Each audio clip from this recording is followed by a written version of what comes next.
This episode is for the writer who has either used AI in their drafting or has contemplated using AI to draft.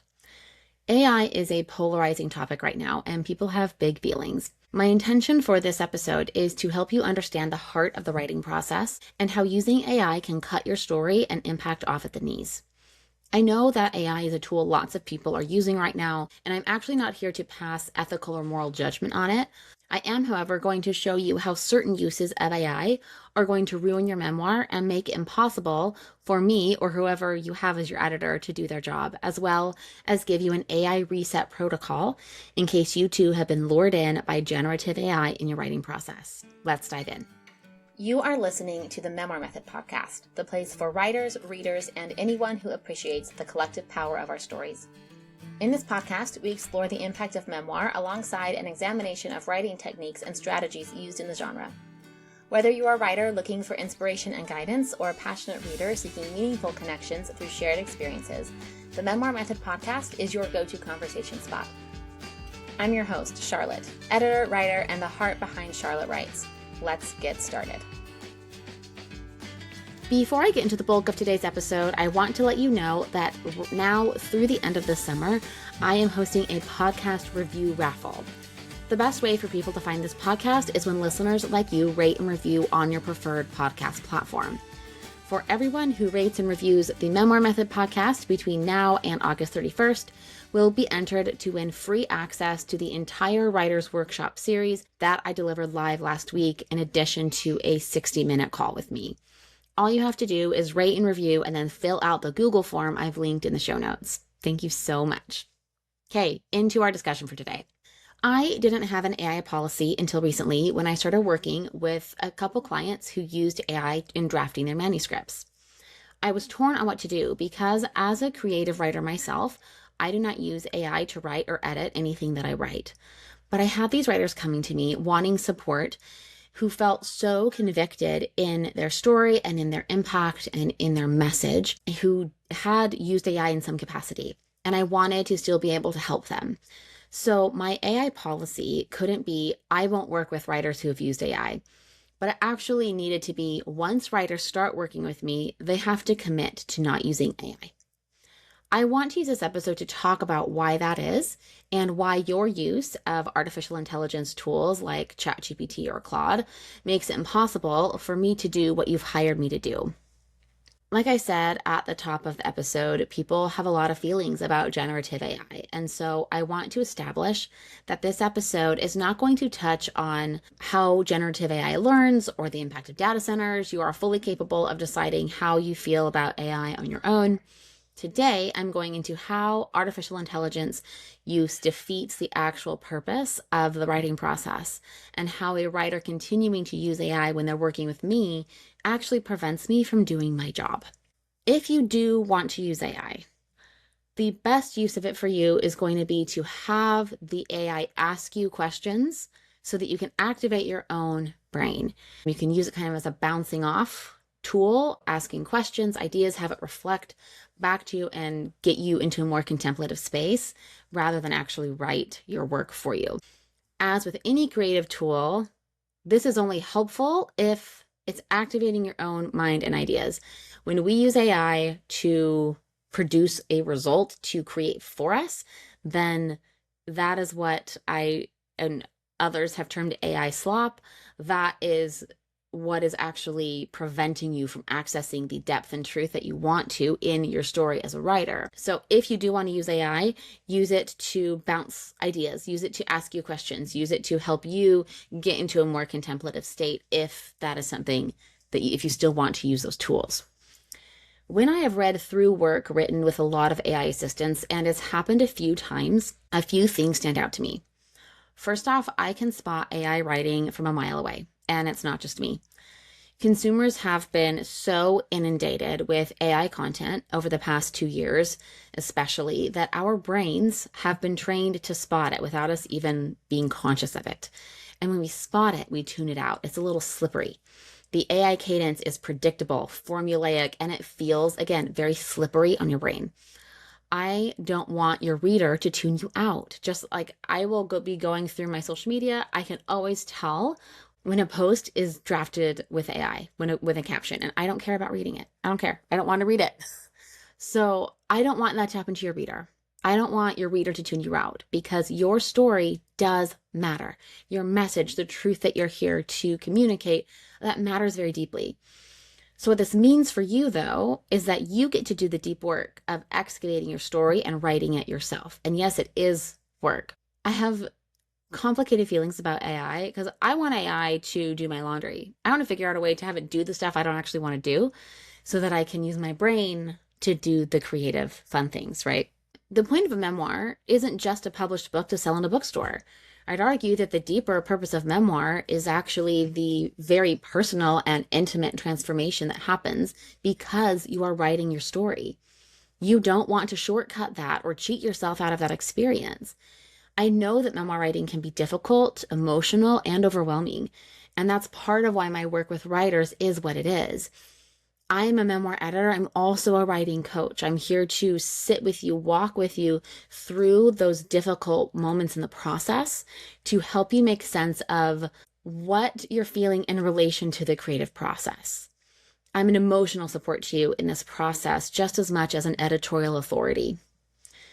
But you will not go as deep as you need to if you let AI do the thinking for you and the creating for you. I can assure you that AI cannot pull out the insights that you can when you commit to the process and to the work. The process is the work. In today's digital instant access age, we are so accustomed to the result. We're accustomed to fast, polished results, the final thing, and we've subconsciously devalued the process required to create the thing. I know that you want to write an impactful, deep, activating memoir for your readers. I know that you're thinking about your readers. I know that you want to affect change through your story. But you cannot do that if you are using AI to write it for you, because the process of writing the story is what will create the depth. Again, because this isn't just about what happened to you. If you've listened to this podcast for any amount of time, you'll have heard me say, it doesn't matter what happened to you. No one cares about that. They care about the depth that is beneath the actual story. And when we're living in the story and even looking back on the story at the surface level, we may be able to subconsciously intuit the depth. That's why you're here wanting to write your memoir. But articulating that depth, that is the process of memoir writing. That is the work. That is what is hard. And that is what AI cannot replicate. Writing requires you to slow down both mentally and physically. AI is not your friend in drafting, especially because the deep processes and transformations demand your human brain and your analog work. The publishing industry is also trying to keep up with AI and adapt quickly to a shifting digital landscape.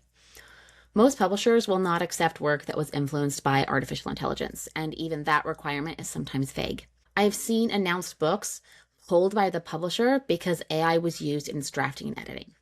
One book was announced late last year. It was dropped by the publisher before its launch date because they learned that the author had hired a friend to edit before, going through the traditional publishing process, and that friend had used AI to help her edit. They spotted it. AI usage is a massive disqualifier in traditional publishing, and you will do well to stay away from it moving forward. Some of you are going to want to go into self-publishing. Again, I love self-publishing as an option. I'm working with self-published authors right now to get their books published. However, again, using AI as a drafting tool is going to tune out your readers, and we don't want that. We want your reader activated and engaged with the story, and they're not going to be if their eyes are sliding over the AI polish. I've also seen arguments online in a couple places about how discriminating based on AI is ableist because some people can't pull words out of their head the same way. I saw that argument on Threads, I think it was a couple weeks ago, and I was fascinated because there are people saying, well, some people just are not good writers, and so they need AI to help them. And my response to that is, if you don't want to put in the time, effort, and energy to pull words out of your head and onto the page, then you're not supposed to be a writer. Writing is going to stretch you because it is supposed to. I'm not interested in supporting your memoir writing just for the published book. That's a vanity project. I'm not here for that. I want to support you as a writer through the ups and downs of the writing experience as you confront your shadow and some of the darkest moments of your life. That is not surface level work. And AI only works on the surface. So yes, writing is supposed to be hard work.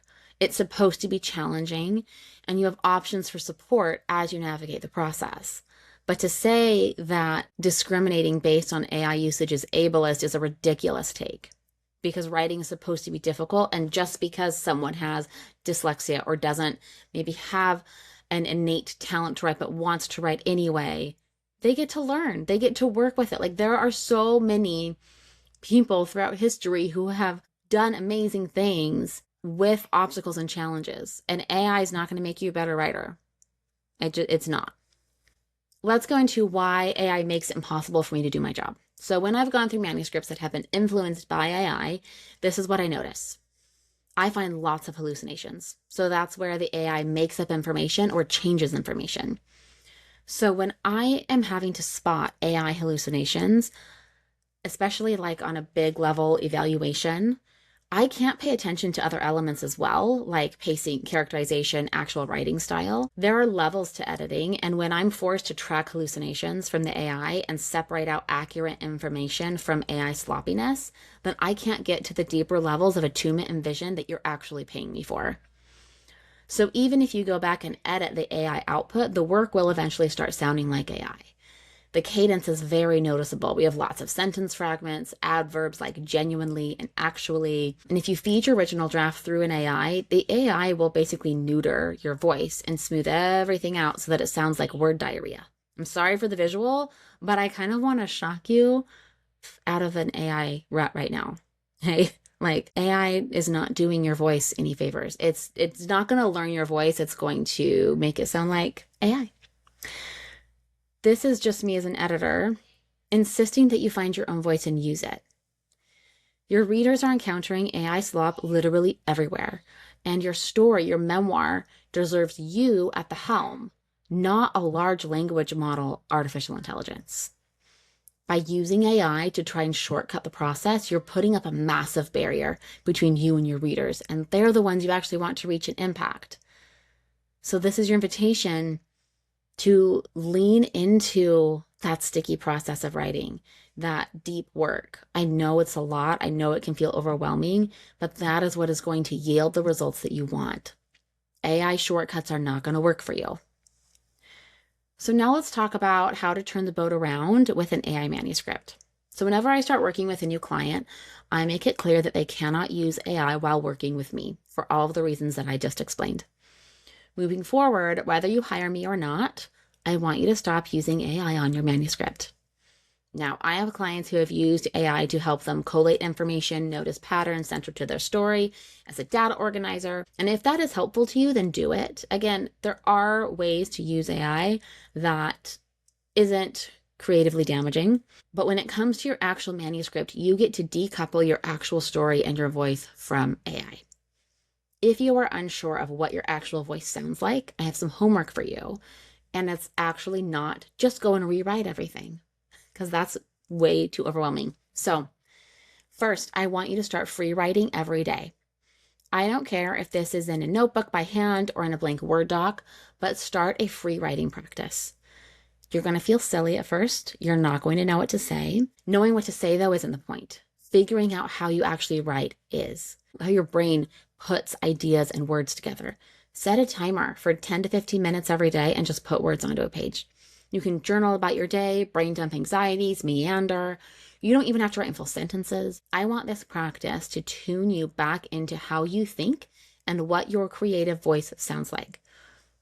The more you allow words to come out of your own brain onto a page, the more you will figure out how you like to communicate and present your ideas. Next, I want you to read. Yes, pick up a book and read. I prefer novels. Those are my favorite. But whatever gets you into a receptive creative state, do it. Consuming other writers' words is one of the best things that you can do for your own voice. I don't even want you to think critically about the writing, not, oh, she characterized this well, and I like how we use that metaphor. I wonder how I could do something similar. But just enjoy the story and metabolize it. Consume actual books. I know that I said, I prefer novels, and truly whatever gets you into a receptive creative state, I want you to consume that. Novels are a fantastic way to open up your divine senses, imagination, your intuition, your ability to decide, oh, I like how this story paces, or when you really get into a story. If you don't like a story, pay attention to why you didn't like it. Like, novels are such an amazing way to tap into that creative, imaginative state. And also a really great way to understand how a voice can carry a story. Again, you are a creative nonfiction writer, and I pull a lot of my work with writers, a lot of what I teach as far as like writing craft, I pull from fiction writing. So consume whatever books activate your brain and your creativity. I also really want you to encourage to go and read some novels. Finally, if you feel like you actually want to revise your manuscript that was generated or influenced by AI, then pick a chapter and start playing. I recommend pulling only the base outline of the chapter from the AI influenced draft and then rewriting from there for a true AI reset. But you can also go in with an editing mindset. But remember, if you do that, then be brutal with it. Be brutal. My biggest recommendation is to rewrite chapter by chapter. Again, after you've established a free writing practice and reading more books. So it's not that I think all AI is horrible. I don't. But it is a horrible way to hack your writing. And if you have used AI to help you with drafting, I hope that my AI reset plan is helpful. Because once you have de-AIfied your draft, then I can really do my best work as your editor. If you are unsure about how to access and integrate a writing process apart from AI, then you will love my 3-part workshop series, The Writer's Workshop. Being a writer, as you're seeing, is a full-on identity shift. And in these 3 sessions in the workshop series, I walk you through each of the puzzle pieces required to build an effective and sustainable writing practice free from AI. If you're wanting more hands-on custom support, regardless of whether you have used AI to help you draft, you have 2 primary ways of working with me. My high-level one-on-one editing and coaching support, which includes a full review of your existing memoir draft, even if it was written by AI or influenced by AI, or VIP Memoir Method work, where I take you through my signature memoir method framework privately. If either of those sound like a good fit for you, please email me at hello@bookishedits.com and we can get the ball rolling for you. Thanks for listening. I love getting to be in your ears every week. Don't forget about the review raffle this summer for the podcast. All you have to do is rate and review the Memoir Method podcast on Apple Podcasts and fill out the Google form linked in the show notes. Thanks again, and I'll see you next week.